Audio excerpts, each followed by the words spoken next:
लीजिए और आपसे अपील है, प्रार्थना है, आप हमारी तरफ देखते रहिएगा तो आपको समझ में आएगा कि कैसे हम क्या कह रहे हैं आपसे। एक एक बात बहुत बारीक से उठा रहे हैं, सुनो। माता जी ने कहा कि ये मेरे को बोल रहे हैं कि कहाँ वर्ष के तू बाबा कहाँ है, मैं अकेली क्यों घूम रही हूँ। इसका मतलब ये हुआ कि ये हमको जान गए। राम जी ने भीतर से बोला कि हम तो पहले ही जानते थे। सती माता ने तुरंत उत्तर दिया कि हम तुम्हें नहीं जानती। राम जी ने कहा गलती तुम्हारी, सती माता ने कहा गलती तुम्हारी। बात फिर फंसने जा रही है, सुनिए। ये मुझे जान गए, हम तो पहले ही जानते थे, तुम हमें नहीं जानती हो। सती माता ने कहा कि इसमें गलती किसकी? राम जी बोले तुम्हारी, सती माता बोली तुम्हारी। अब ये बात समझ में नहीं आ रही है। अगर सती माता राम जी को नहीं जानती है तो इसमें गलती सती माता की मानी जाएगी? क्या व्यवहारिक बात है? मैं अजयदादपुर के लोगों से पूछता हूं कि अगर अजयदादपुर के लोग, नगला भुआ के लोग मनोज अवस्थी को नहीं जानते तो इसमें गलती हमारी है क्या? अरे आपको जानना चाहिए। लेकिन ये बात गंभीर समझ में आ रही। सती अम्मा कह रही है कि मैं राम जी को नहीं जानती हूँ, लेकिन गलती राम जी की है। राम जी बोले इसमें हमारी क्या गलती है? अरे आप मुझे नहीं जानती है तो आप अपनी गलती मानिए। सती माता बोली सुप्रीम कोर्ट तक लड़ सकती हूँ, लेकिन गलती नहीं मानूंगी, गलती आपकी है। राम जी बोले भाई तुम मुझे नहीं जानती हो, इसमें हमारी कौन सी गलती है, सिद्ध तो करो। सती माता ने कहा सरकार, राम जी मेरे प्रभु मेरे भगवान, आपको मैं नहीं जानती हूँ। क्यों? आपको कोई जान ही नहीं सकता। आपको तो केवल दुनिया में वही जान सकता है। सोई जाने जेहि देहु जलाई, जानत तुम ही हुई जाई। आपको तो केवल वह जान सकता है जिसे आप जना दें। शब्द दो है, एक स्वभाव, एक प्रभाव। स्वभाव जाना जाता है और प्रभाव जनाया जाता है। स्वभाव जानने का विषय है और प्रभाव जनाने का विषय है। स्वभाव जाना जाएगा और प्रभाव को जनाया जाएगा। आदमी बसे सोना कसे, अलग अलग सिद्धांत है दोनों का। स्वभाव जाना जाता है। कितने दिन आप किसी के संपर्क में रहे, आप उसके स्वभाव को नहीं जान सकते। बहुत से लोग हैं जो आपसे रोज मिलते हैं, सिरपुरा में, मोहनपुर में, धूमरी में, पटियाली में रोज मिलते हैं, राम राम, जय सिया राम, नमस्कार, लेकिन आप उनका स्वभाव नहीं जान सकते। मैं कह रहा हूं स्वभाव कब जानेंगे? जब दोनों आदमी एक साथ टिकट करवाना, एक साथ मिलकर दोनों आदमी रामेश्वरम जाना, फिर 15 दिन में लौट के आना। हमारा वादा है, एटा में गाड़ी रुकेगी, स्टेशन पे आप पाए छुएंगे और स्टेशन पे ही कहेंगे जिंदगी में तुम्हारे संगे नहीं आएंगे, तुमने खून पी लो करो। हमें क्या पता है दोनों खराब स्वभाव है। तो इसका मैं खुदा नहीं मानी, मैं आपसे उदाहरण दे रहा हूँ। इसका मतलब आदमी को तब जाना जाएगा जब उसके साथ रहा जाए। आदमी बसे सोना कसे, स्वभाव जाना जहां, स्वभाव को जानने का विषय है ना। कितने आदमी है साहब, वो गांव में मोहल्ले में रिश्तेदारी में बड़े भले आदमी, बड़े अच्छे, अच्छा उनके घरे चले जाओ तो उनकी पत्नी कहती है हमें ही जानती है जैसे इनके संगे निभा रही। वो तो बेचारी वो जाने 24 घंटे साथ में रहे। ऐसे लोग कह रहे राजपुर में तो है ही नहीं, उधर गंगा पार की बात कर रहे हैं, उधर भरी कोई हो, लेकिन हमारे कुछ आचार्य जी तो गंगा पार के ही बात के तो भाई अब हम उसको बदल के रहते जमुना पार हम गलाई बोल नहीं लेंगे तो और झगड़ा बढ़ जाएगा। तो मैं आपसे चर्चा कर रहा था कि भाई कम से कम आदमी को स्वभाव को जानना पड़ेगा और उसके लिए उसके साथ रहना पड़ेगा। तो राम जी का प्रभाव क्या है ये सती अम्मा ने जाना नहीं, तब राम जी ने जनाया। प्रभु प्रभाव कछु प्रचंड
दिखाने दिख रहे हैं, तो ये स्वभाव है। और प्रभाव क्या है?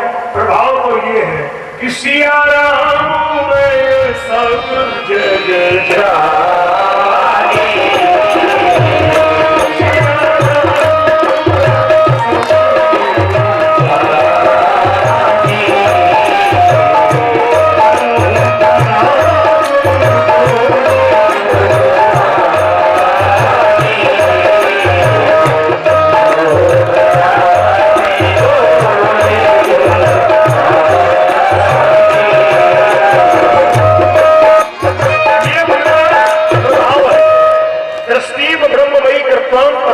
ब्रह्ममयम जगत, जब सब में वही दिखने लगे और कुछ ना दिखे, अभी तो समझ लो ना। जब तक दुनिया में और कुछ दिख रहा है तो आप समझ लो कि वो नहीं दिखेगा, और जिस दिन वह दिखेगा फिर और कुछ दिखना बंद हो जाएगा। यही तो कहते हैं कि जानत तुम ही हो जाई, सोई जाने जिही देहु जनाई, फिर वो और कुछ नहीं जानेगा। अरे जैसे मान लो भगवान जी आपको मिल जाए, जैसे मान लो जैसे फुर्सत में हो, जैसे आजकल होली डे चल रहा है, वो भी फुर्सत में हो, ऑफिस बंद हो उनका, और जैसे आपसे बोले कि आप मेरे को रहना है, तो आप कहाँ रखेंगे उनको? दिल में रखेंगे ना मंदिर में? दिल में, मंदिर में, हृदय में, मन में। अच्छा एक लोगों को मिल गए, बोले हमें रहना है, तो बोले बने रहिए, तो कहाँ रखोगे? दिल में? बोले नहीं। मंदिर में? नहीं। तो मन में? नहीं। तो अपने घर में भी नहीं। अरे तो भाई कहाँ रखोगे बताइए ना। तो उन्होंने बड़ी अच्छी जगह बताई, बस हो बोले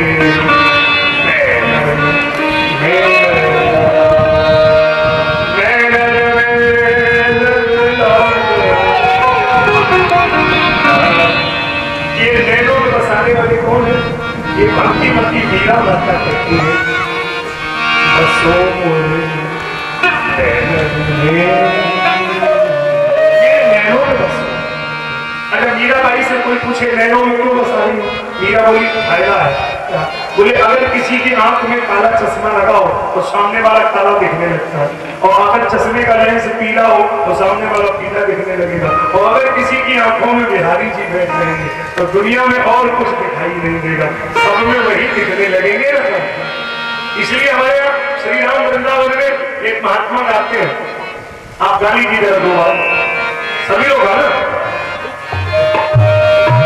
रावण के बस अजम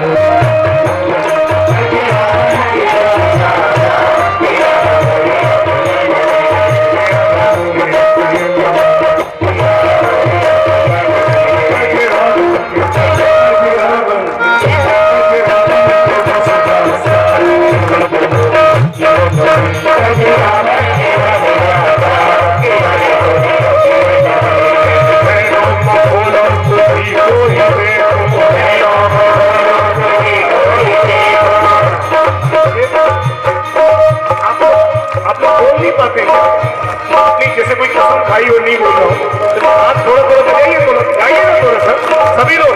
गज रावण के बस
किया, सीधे फिर उसी जगह लाते हैं। अम्मा सती जी राम जी का सामना है, बिल्कुल उसी जगह बात हो रही है। तो अब ये बात कैसे समझ में आए, इसको समझाना पड़ेगा। सती माता कहती है मैं आपको नहीं जानती हूँ, लेकिन गलती तो आपकी है। सोई जाने जी देहु जनाए। तो राम जी ने क्या जनाया? उनके दिमाग में था कि पत्नी खो गई है, लेकिन जब राम जी ने जनाया आंखें बंद हो गई, तो फिर क्या देखा? जहां देखही तो लक्ष्मण सीता, देखी सती मन भय सभी, और कुछ दिखाई नहीं दे रहा है। जहां देखही प्रभु आसीना, से वही सीध मुड़ी से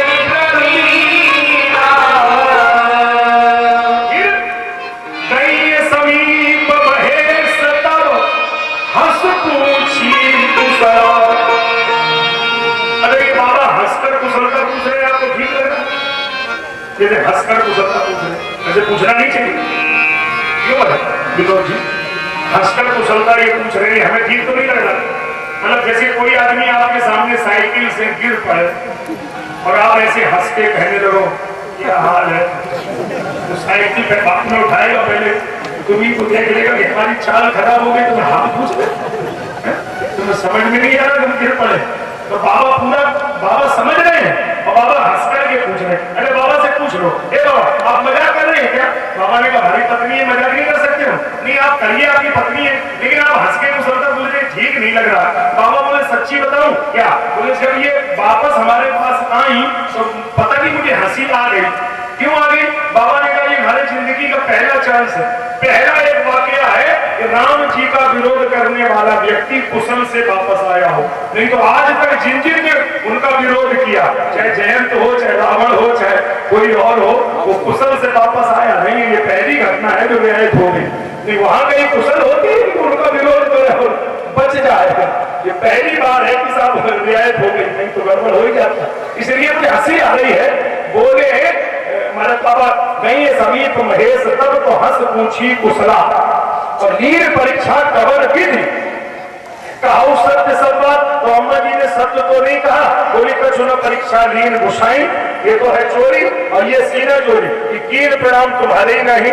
बाबा ने कहा हो गई, अरे झूठ का भी तो कोई हिसाब हो, अगर हमारी तरह प्रणाम करना था तो यहाँ से ही करती, वहां तक क्यों गई? बाबा ने कहा ऐसे नहीं बनेगा। बाबा ने कहा कि इनके ब्रेन में मशीन लगाई जाए, अगर भीतर को जरा भीतर से चेक करना है मामला है क्या। तो बाबा ने जैसी मशीन लगाया तो अम्मा जी की बुद्धि में 5 दोष पाए गए। प्रज्ञावंतम कुतर्कस्य विपर्य दुराग्रह विषयासक्ति निकटे प्रतिबंधा प्रकीर्तिता। फिर देखा 5 एंगल से मुकदमे को पढ़ा। राजपत्नी, गुरु पत्नी, मित्र पत्नी तथा पत्नी माता सुवाता पंचयिता मात्रा भवा। राजा की पत्नी माँ, गुरु की पत्नी माँ, मित्र की पत्नी माँ, पत्नी की माँ माँ, अपनी माँ माँ, 5 माँ होती है। इसलिए मेरे राम जी को मैं अगर राजा मानूं तो ये मेरी माँ होगी, राम जी को इष्ट मानता हूँ तो ये मेरी माँ, राम जी मेरे मित्र है तो भी मेरी माँ। और माँ के साथ पत्नी का व्यवहार नहीं किया जा सकता, लेकिन मुकदमा गंभीर है, इसलिए ये अदालत को निर्देश दिया जा रहा है कि ये सुरक्षित फैसला रहेगा, लेकिन ये सुनाया नहीं जाएगा। शिव संकल्प 3 मन मानी, किसी से कहने वाली बात नहीं है। भीतर लिख लिया। अच्छा आप जरा भीतर लिख लिया, कोई मामला नहीं। अच्छा उस जमाने में बाबा ने नेट का प्रयोग किया, ये नहीं समझना अब ये नेट आज चला है, लोग चलाते रहते तो